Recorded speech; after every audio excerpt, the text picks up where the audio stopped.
Bumagal daw ang rice inflation o pagtaas sa presyo ng bigas nitong Disyembre ng 2024 na posibleng magtutuloy-tuloy umano ngayong taon.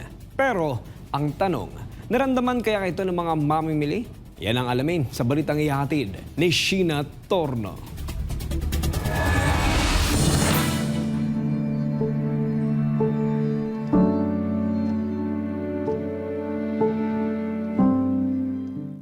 Lumang problema noong nakarang taon, pero bakit pasan pa rin hanggang ngayon?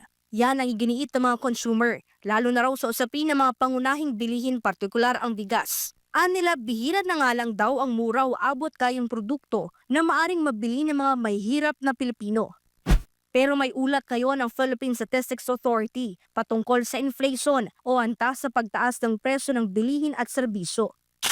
Bumagal daw ang rice inflation itong December 2024, sabi ng PSA, at inaasahang magtutuloy-tuloy ito hanggang ngayong taon. Pero ang tanong, naramdaman kayo ito ng mga mamimili? In fact, baka mayroon tayong expectation na maging negative na yung inflation sa rice sa January.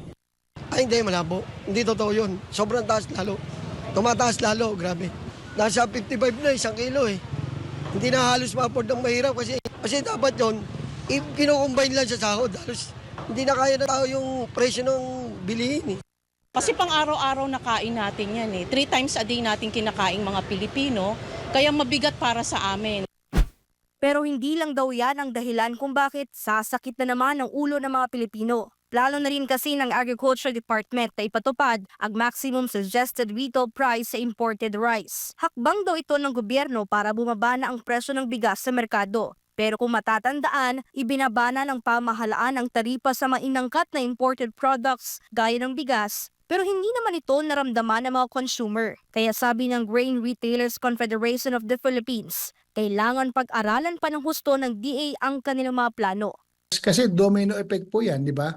Pag mahal binili ng retailer, mahal niya rin ibebenta. Kung ang mga maliliit na rice retailer ang tatanungin, kaya nga bang maibaba sa 50 pesos ang kasalukuyang presyo ng imported rice? Hindi po kaya kasi yung kuha namin na sobrang mahal saka hindi pa naubos yung stock namin. Kaya pag ibaba namin, logi. Wala pa rin. Para sa Diyos at sa Pilipinas kung mahal, ito si Sheena Torno, SMNI News.